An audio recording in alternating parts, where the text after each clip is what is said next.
ಪಾಕಿಸ್ತಾನದ ಮೇಲೆ ಆಪರೇಷನ್ ಸಿಂಧೂರ ಕಾರ್ಯಾಚರಣೆಯಲ್ಲಿ ಬೆಂಗಳೂರಿನಲ್ಲಿ ನಿರ್ಮಿತವಾದಂತಹ ಸ್ಕೈ ಸ್ಟ್ರೈಕರ್ ಎಂಬ ಸುಸೈಡ್ ಬಾಂಬರ್ ಡ್ರೋನ್ ಅನ್ನು ಬಳಕೆ ಮಾಡಲಾಗಿದೆ ಅಂತ ಹೇಳಲಾಗ್ತಾ ಇದೆ. ಆಲ್ಫಾ ಡಿಸೈನ್ ಟೆಕ್ನಾಲಜೀಸ್ ಅನ್ನೋ ಕಂಪನಿ ಇದನ್ನು ತಯಾರಿಸಿದೆ.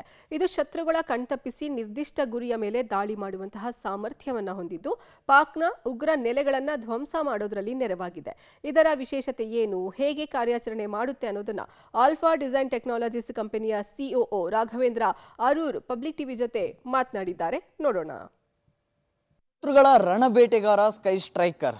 ಈ ಒಂದು ಸ್ಕೈ ಸ್ಟ್ರೈಕರ್ ಪಾಕಿಸ್ತಾನದ ಮೇಲೆ ಭಾರತ ಇದನ್ನ ಪ್ರಯೋಗ ಮಾಡಿದೆ ಅಂತ ಹೇಳಲಾಗ್ತಾ ಇದೆ. ಆದರೆ ಅಧಿಕೃತವಾಗಿ ಇನ್ನೂ ಕೂಡ ಮಾಹಿತಿಗಳು ಲಭ್ಯ ಆಗಿಲ್ಲ. ಆದರೆ ಇದು ಬಳಕೆ ಆಗಿದೆ ಅನ್ನುವಂಥದ್ದನ್ನು ಕೂಡ ಹೇಳಲಾಗ್ತಾ ಇದೆ. ಸೊ ಇದರ ವಿಶೇಷತೆ ಸುಮಾರು 100 kg ಅಷ್ಟೇ ಇರುತ್ತೆ. ಇದನ್ನು ಭಾರತೀಯ ರಕ್ಷಣಾ ಭಾಷೆಯಲ್ಲಿ ಇದನ್ನು ಅನ್ಮ್ಯಾನ್ಡ್ ಏರಿಯಲ್ ವೆಹಿಕಲ್ ಅಂತ ಕರೀತಾರೆ. ಇದು ಒಂದು ರೀತಿಯಲ್ಲಿ ಸೂಸೈಡ್ ಬಾಂಬರ್ ಇದು. ಸೊ ಇದು ಬ್ಯಾಟ್ರಿ ಮೂಲಕವಾಗಿ ವರ್ಕ್ ಆಗುತ್ತೆ. 100 kg ಅಷ್ಟು ತೂಕ ಇರುತ್ತೆ. ಇದು ಡೇ ಆ್ಯಂಡ್ ನೈಟ್ ವಿಷನ್ ಇರುವಂತಹ ಕ್ಯಾಮರಾ. ಇದು 360 ಡಿಗ್ರಿ ರೊಟೇಟ್ ಆಗ್ತಾ ಇರುತ್ತೆ. ತುಂಬ ಹೈ ರೆಸೊಲ್ಯೂಷನಲ್ಲಿ ಫೋಟೋಸ್ಗಳನ್ನು ಕ್ಯಾಪ್ಚರ್ ಮಾಡ್ತಾ ಇರುತ್ತೆ. ಈ ಭಾಗ ಏನಿದೆಯಲ್ಲ, ಇಲ್ಲಿ ಸುಮಾರು 5 ರಿಂದ 10 kg ಅಷ್ಟು ಸ್ಫೋಟಕಗಳನ್ನು ಸಂಗ್ರಹ ಮಾಡಬಹುದು. ಇದಕ್ಕೆ ಸೇಫ್ಟಿ ಪೈಲಟ್ ಗ್ರೌಂಡ್ ಲೆವೆಲಲ್ಲಿ ಆಪರೇಟ್ ಮಾಡ್ತಾ ಇರ್ತಾರೆ. ಸೊ ಅವರು ರಿಮೋಟ್ ಕಂಟ್ರೋಲಲ್ಲಿ ಇದನ್ನು ಆಪರೇಟ್ ಮಾಡ್ತಾ ಇರ್ತಾರೆ.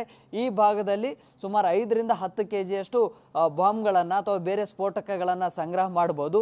ಸೊ ಇದು 3 ರಿಂದ 4 ಗಂಟೆಗಳ ತನಕಲೂ ಕೂಡ ಇದು ಗಾಳಿಯಲ್ಲಿ ತಿರುಗಾಡ್ತಾನೆ ಇರುತ್ತೆ. ಯಾವುದು ಕೂಡ ಶಬ್ದ ಬರೋದಿಲ್ಲ.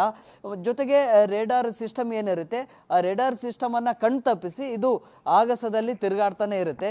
ಶತ್ರುಗಳ ಒಂದು ರೀತಿಯಲ್ಲಿ ಶತ್ರುಗಳಿಗೆ ಸಿಂಹ ಸ್ವಪ್ನ ಇದು. ಶತ್ರುಗಳಿಗೂ ಇದು ಕಾಣೋದೇ ಇಲ್ಲ, ಅಷ್ಟರ ಮಟ್ಟಿಗೆ ಸೈಲೆಂಟ್ ಕಿಲ್ಲರ್ ಇದು. ಒಂದು ವೇಳೆ ಏನಾದರೂ ನಿರ್ದಿಷ್ಟ ಗುರಿಯಲ್ಲಿ ಇದು ರೀಚ್ ಆಗಲಿಲ್ಲ, ಅಲ್ಲಿ ಬ್ಲಾಸ್ಟ್ ಮಾಡಲಿಲ್ಲ ಅಂತ ಹೇಳಿದರೆ ನೇರವಾಗಿ ಮತ್ತೆ ಇದು ಪ್ಯಾರಾಚೂಟ್ನ ಮಾದರಿಯಲ್ಲಿ ಇದು ಓಪನ್ ಆಗುತ್ತೆ ಕೆಳಭಾಗದ್ದು. ಸೊ ಇದು ಮತ್ತೆ ಆ ಒಂದು ಏರಿಯಲ್ ಫೀಲ್ಡಲ್ಲಿ ಲ್ಯಾಂಡ್ ಆಗುತ್ತೆ. ಅದನ್ನು ಮತ್ತೆ ಮರುಬಳಕೆ ಮಾಡಬಹುದು. ಸೊ ಇದು ಈಗಾಗಲೇ ಬೇರೆ ಬೇರೆ ರಾಷ್ಟ್ರಗಳಿಗೂ ಕೂಡ ಈ ಒಂದು ಅನ್ಮ್ಯಾನ್ಡ್ ಏರಿಯಲ್ ವೆಹಿಕಲ್ಸ್ಗಳನ್ನು ಕಳಿಸ್ಕೊಡ್ಲಾಗಿದೆ ಅನ್ನುವಂಥ ಮಾಹಿತಿ ಕೂಡ ಇದೆ. ಜೊತೆಗೆ ಪಾಕಿಸ್ತಾನದ ವಿರುದ್ಧ ಏನು ಏರ್ ಸ್ಟ್ರೈಕ್ ಆಯಿತು, ಆ ಸಂದರ್ಭದಲ್ಲಿ ಭಾರತೀಯ ಸೇನೆ ಈ ಒಂದು ಅನ್ಮ್ಯಾನ್ಡ್ ಏರಿಯಲ್ ವೆಹಿಕಲ್ ಅನ್ನು ಕೂಡ ಬಳಕೆ ಮಾಡಲಾಗಿದೆ. ಇದನ್ನು ಸ್ಕೈ ಸ್ಟ್ರೈಕರ್ ಅಂತ ಹೇಳ್ತಾರೆ, ಸುಸೈಡ್ ಬಾಂಬರ್ ಕೂಡ ಅಂತ ಹೇಳ್ತಾರೆ. ಸೊ ಇದು ಭಾರತೀಯ ಸೇನೆಗೆ 2021ರಲ್ಲಿ ಹಸ್ತಾಂತರ ಮಾಡಲಾಗಿದೆ. ಸೊ ಇದರ ಕ್ವಾಲಿಟಿ ಮತ್ತು ಫೀಚರ್ಸ್ ತುಂಬ ಸೂಕ್ಷ್ಮವಾಗಿದೆ. ಜೊತೆಗೆ ಶತ್ರುಗಳ ಕಣ್ತಪ್ಪಿಸಿ ಇದು ಒಳನುಗ್ಗಬಹುದು, ಶತ್ರುಗಳ ಆ ಒಂದು ಪ್ರದೇಶವನ್ನು ಒಳನುಗ್ಗಬಹುದು.